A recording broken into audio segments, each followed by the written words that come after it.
The phone buzzed in my palm so violently that my knuckles trembled as I scrolled. My Instagram inbox swarmed with messages, most from people whose faces I only knew from the township taxi rank or from a neighbor's cousin's cousin.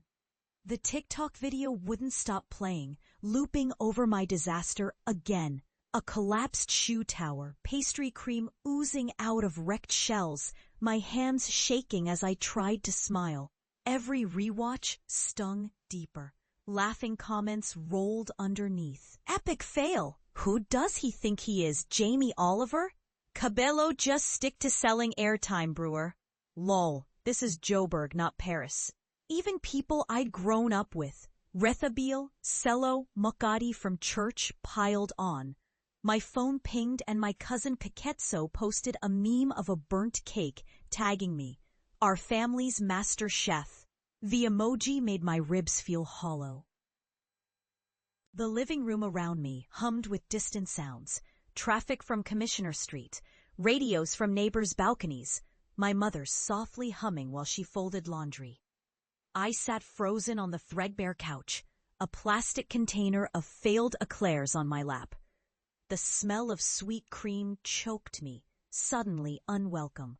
My mother scolded me when I told her my plan, sensing the ridicule before I even posted anything. This is South Africa. Who will pay 50 pennies for a small cake? Rather study accounting or tourism. Pastry is not a real job here. That's for rip suburbs, Kabelo. I had begged her to let me use our battered oven. She finally said yes, but now, days later, even she couldn't shield me from the laughter. I didn't open social media for a week. I tried to go out as if nothing changed, but every eye that flickered over me in the spaza shop or at the corner Shisanyama seemed to glow with amusement. Hey, Kev the cake boss, a taxi driver jeered as he passed. I half smiled, hands jammed deep in my hoodie, stomach twisting sour with loss.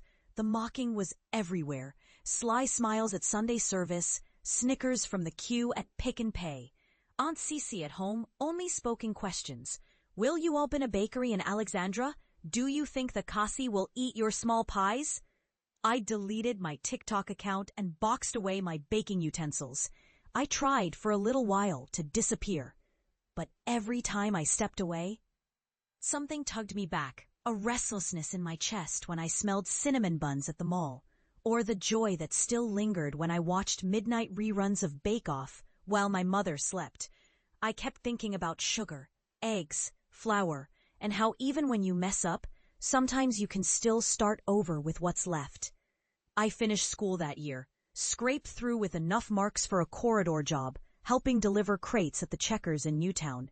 On weekends, I handled till slips in a dusty office, mind numb, hands idle. The whispers never really left.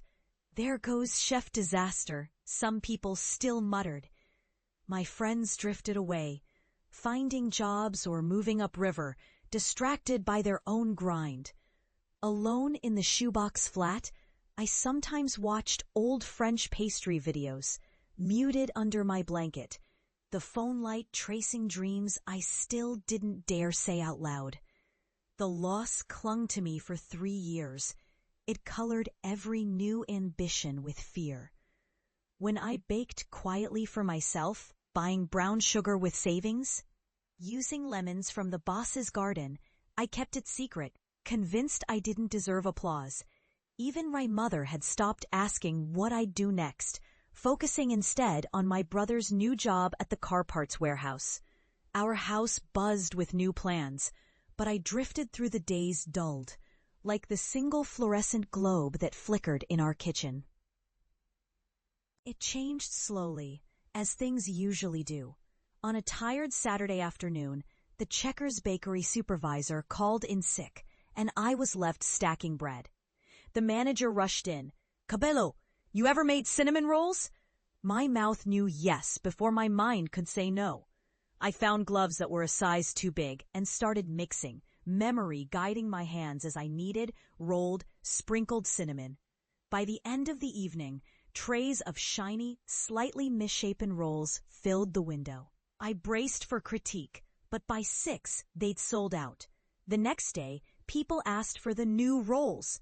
My cheeks burned, but this time, it wasn't shame. Bit by bit, shifts at the bakery grew.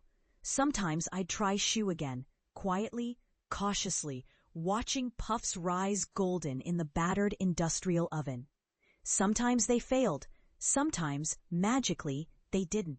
The manager let me experiment, brought me battered recipe books from the discount pile, and when the holidays rolled around, she forced her hands into her coat and said, "Kabelo, if you want to do your fancy stuff, go for it. We'll split profits."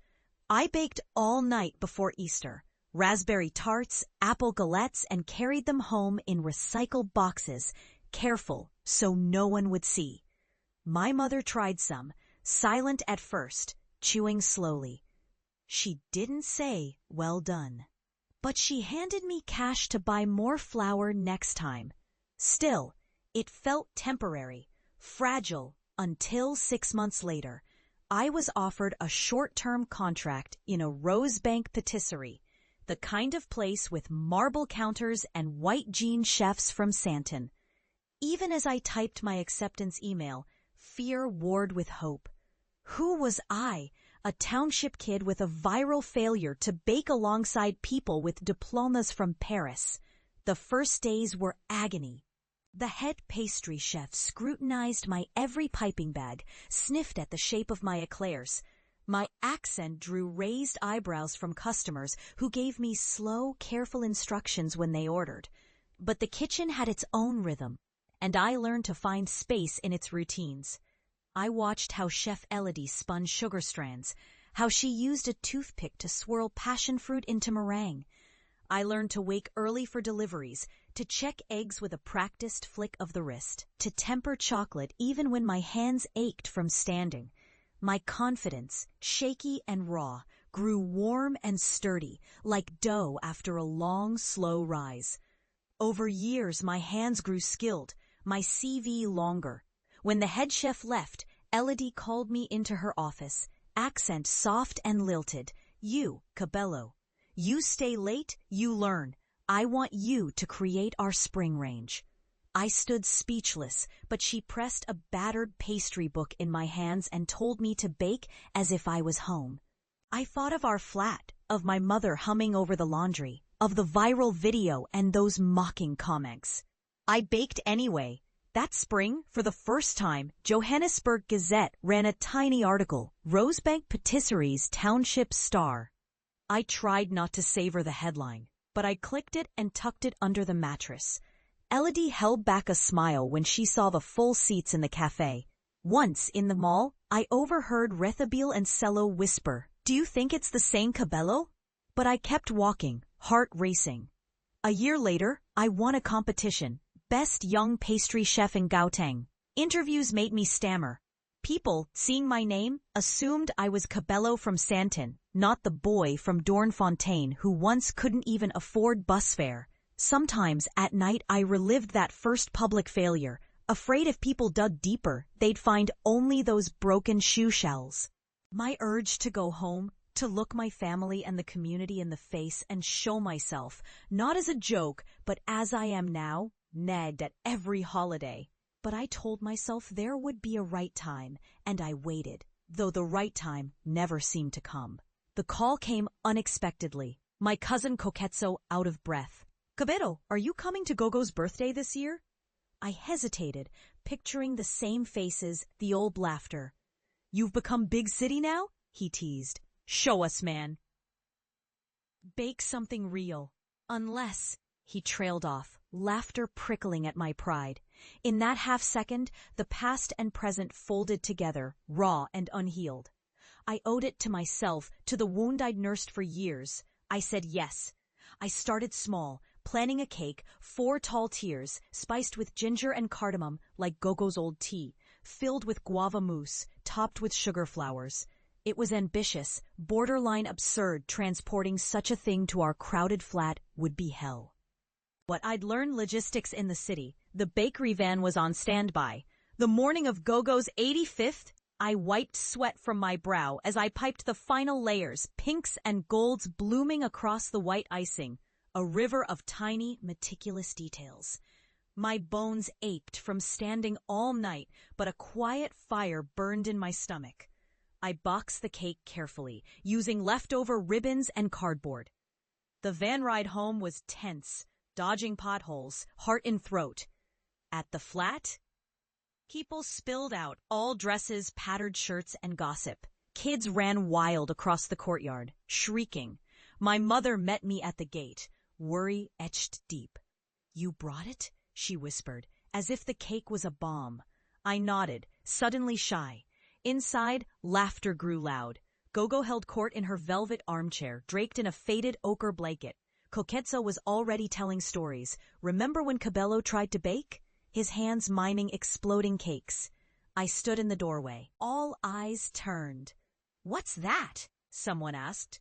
The room quieted. Coquetzo, his voice rising, said, "Maybe he brought muffins for Dee, ne?" He winked, smile sharp with old mischief. I felt the heat rise to my cheeks, but didn't flinch. Slowly, carefully, I lifted out the cake and set it on the plastic tablecloth. At first, there was only silence, the kind that gathers like a held breath. The cake, 3 times taller than any I'd ever made at home, glistened under the waxy bulb. Icing smooth as silk, sugar lilies curling at the crown, gold leaves trailing down each side. My youngest cousin, eyes wide, whispered, "It's too nice. Is it real?" Mockery, once the loudest to laugh,